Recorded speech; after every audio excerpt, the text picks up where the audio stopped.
les plus luxueux côtoient les anciens rickshaws, symbole de cette Inde qui est en train d'évoluer à vitesse grand V. Explosion démographique, croissance, nouvelles technologies. À qui profite ce progrès? Les Indiens en bénéficient-ils pour leur santé tous les jours? Bienvenue dans votre émission spéciale Inde cette semaine.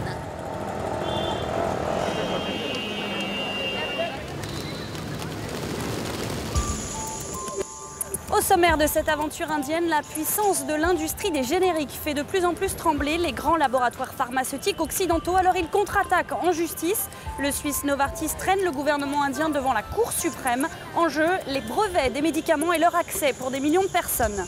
Zoom sur le marché indien des mères porteuses qui diversifie son offre. 2 pour le prix d'une. Les médecins implantent des embryons dans 2 femmes différentes pour multiplier les chances de succès de la grossesse. Avortement et grossesse multiples à la clé pour les indiennes les plus pauvres.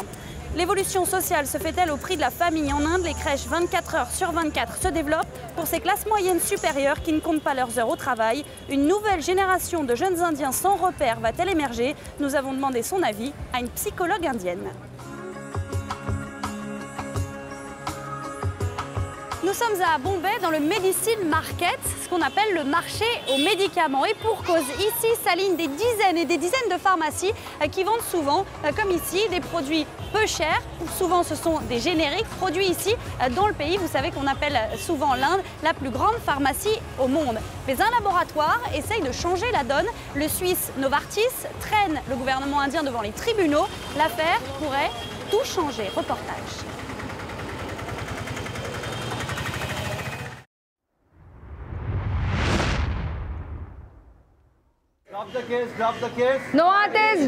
Répétition générale de la manifestation avant le jour J. Ce matin-là, Médecins sans frontières mobilise ces jeunes Indiens contre Novartis, le géant pharmaceutique. La bataille entre les patients et les labos pharmaceutiques s'intensifie en Inde. Le problème, c'est qu'ils essaient d'empêcher les médicaments venant d'Inde d'arriver sur le marché pour pouvoir garder leur monopole.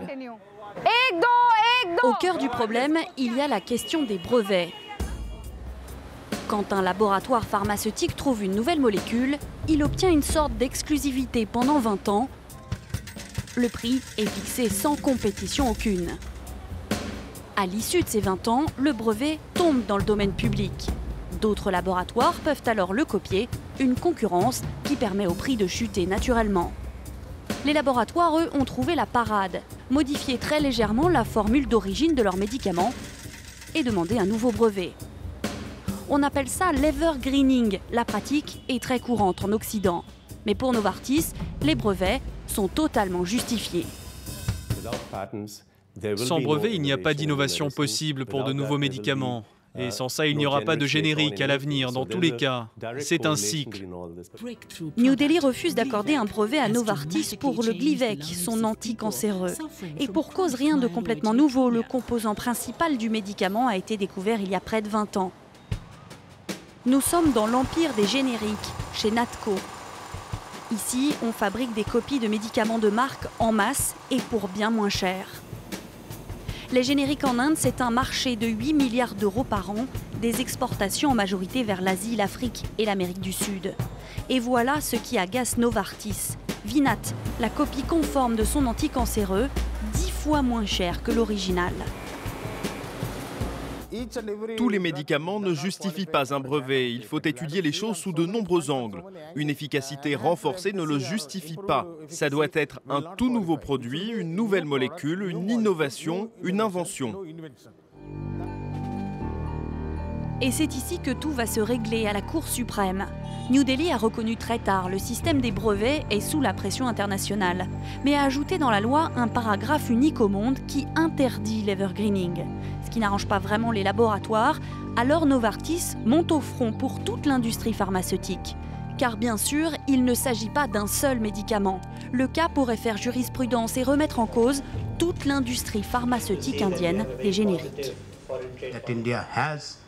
L'Inde a toujours respecté et respectera toujours les lois internationales. Mais elle fera tout ce qu'il faut pour l'intérêt du plus grand nombre.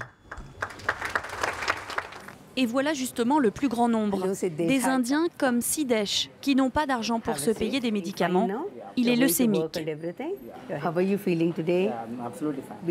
Sidesh reçoit du Vinac gratuitement dans cette association d'aide aux cancéreux, une absolue nécessité pour lui. Tenez, prenez ça, prenez ces comprimés tous les jours à la même heure. En Inde, même dans la classe moyenne, nous sommes pauvres. On ne pourrait jamais payer ce genre de montant tous les mois. C'est très dur pour nous d'acheter ces médicaments. Tous ces patients qui travaillent au centre de réhabilitation de l'association comptent sur les génériques pour survivre. La décision de la Cour suprême indienne est donc très attendue. Elle aura un impact sur des millions de vies. Pour l'instant, la justice indienne n'a jamais donné raison à Novartis.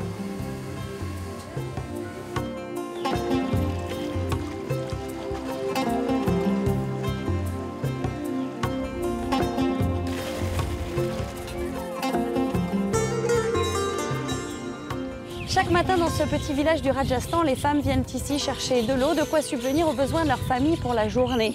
Alors on dit souvent que la pauvreté a un visage féminin, c'est on ne peut plus vrai ici en Inde, où un business est en train d'exploser, c'est celui des mères porteuses. Ici, il est parfaitement légal, facile et très peu cher de louer un ventre. C'est un business de 350 millions d'euros par an. Et aujourd'hui, on propose même aux femmes riches de louer non plus un, mais 2 ventres à la fois pour multiplier les chances de réussite de la grossesse. Reportage.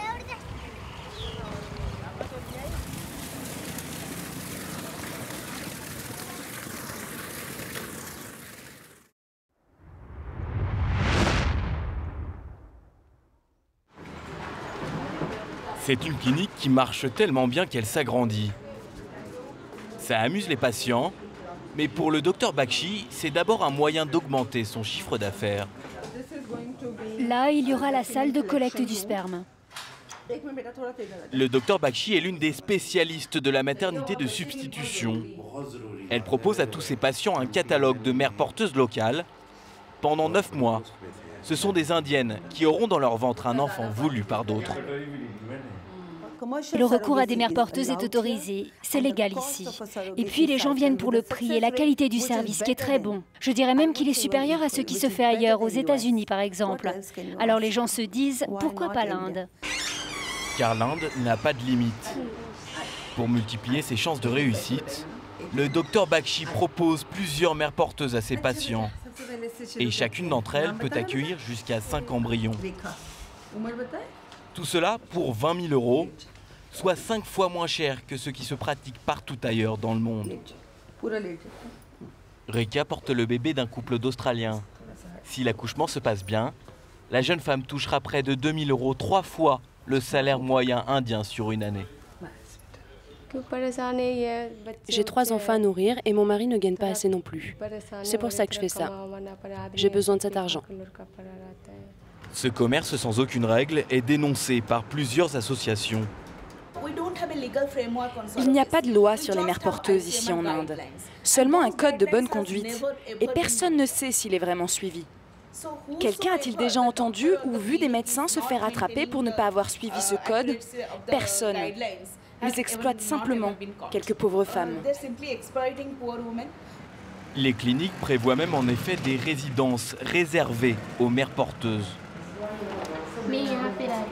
Voilà, c'est là où je vis. Je dors ici dans cette chambre. Sumita vit avec 5 autres femmes. Ici, les sorties sont encadrées. Comme des ouvrières qui dormiraient à l'atelier, elles sont logées et suivies médicalement pour fabriquer un bébé. La seule chose que le docteur m'a dit, c'est que l'enfant que je porte est d'un couple étranger. Je ne savais pas que je devais rester ici pendant 9 mois. Ils ne m'ont pas prévenu. En Inde, rien qu'en 2 ans, l'industrie du tourisme de la fertilité aurait augmenté de 50%.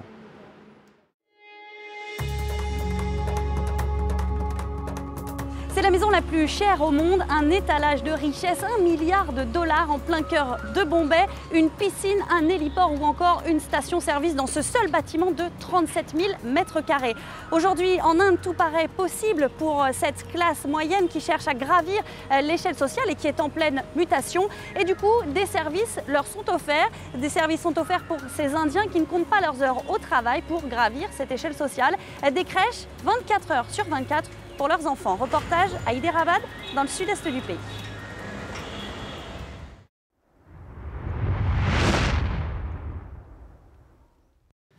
C'est toujours un moment qu'elle redoute malgré son sourire. Cette maman laisse sa petite Tanishka, 1 an, à la crèche avant d'aller travailler. Esperanza, une garderie d'un genre nouveau, ouverte 24 heures sur 24, à la carte. Nous n'avons pas de famille qui puisse prendre soin du bébé. Et mon bébé est trop jeune pour rester seul. Alors c'est vraiment une bénédiction pour nous que cette crèche est aussi un service de nuit. Ici, les nounous sont aux petits soins pour Tanishka. On prend soin de sa santé, bien sûr, mais aussi de son bien-être psychologique. Car elle passe beaucoup de temps ici. Elle mange, elle joue, elle est baignée et surtout régulièrement, elle passe la nuit.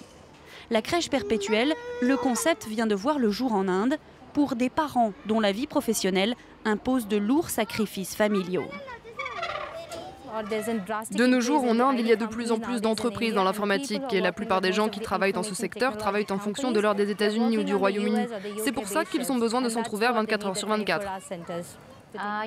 Bonjour, je voudrais savoir dans quelle pièce se trouve mon fils Drew. Je ne le vois pas sur les caméras. Sarah Labouchan est DRH dans une grande entreprise informatique. Son fils Dhruv passe 12 à 18 heures par jour à la crèche. Mais régulièrement, elle se connecte depuis son travail sur les webcams. Son fils y est occupé en permanence pendant les longues heures de travail de sa maman, y compris le soir. Je vois ce qui se passe là-bas et ce qu'il fait. Il me manque moins comme ça. Et quand il me manque, je me connecte et je vois ce qu'il fait. Donc je garde le contact avec lui. En Inde, le concept même de garderie est nouveau. Il répond à un besoin. Dans le pays, le secteur des technologies de l'information est en plein boom. Et 1/3 des effectifs sont des femmes. Leur rôle de parents, elles doivent en quelque sorte le sous-traiter. Pour l'instant, les études psychologiques sont rares car le phénomène est trop récent. Mais cette professionnelle a bien sa petite idée sur la question. Le facteur qui fait la différence pour le développement normal d'un enfant pour l'avenir est la relation de l'enfant avec le parent. Donc, indépendamment du fait que votre enfant passe du temps à la garderie ou non, ce qui compte, c'est le genre de relation que vous entretenez avec lui. Et pour qu'il y ait une relation, il faut évidemment passer du temps avec votre enfant. Encore faut-il que les parents arrivent à passer du temps ensemble. Lorsqu'ils arrivent ici vers 19 h, les enfants sont déjà en pyjama. Nous sommes à Bombay, dans un quartier chic. Continé jeu, on se croirait à un goûter d'anniversaire. Sauf que celui-ci se termine toujours par un brossage de dents avant le coucher.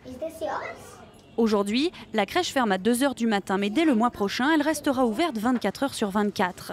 La directrice est une psychologue, elle parle de nécessité pour l'équilibre des parents. Je travaille en thérapie avec des couples depuis plusieurs années. Et j'ai réalisé une chose. Ils ne passent pas assez de temps ensemble. Je me suis dit qu'il fallait créer un endroit où on s'occupe des enfants, particulièrement les nuits et le week-end, pour qu'ils passent plus de temps ensemble. Ces dernières années, une dizaine de garderies de nuit ont ouvert en Inde. Ces enfants sont donc ici comme à la maison. Un deuxième foyer où tout est fait pour leur faire oublier que leurs parents ne sont pas là.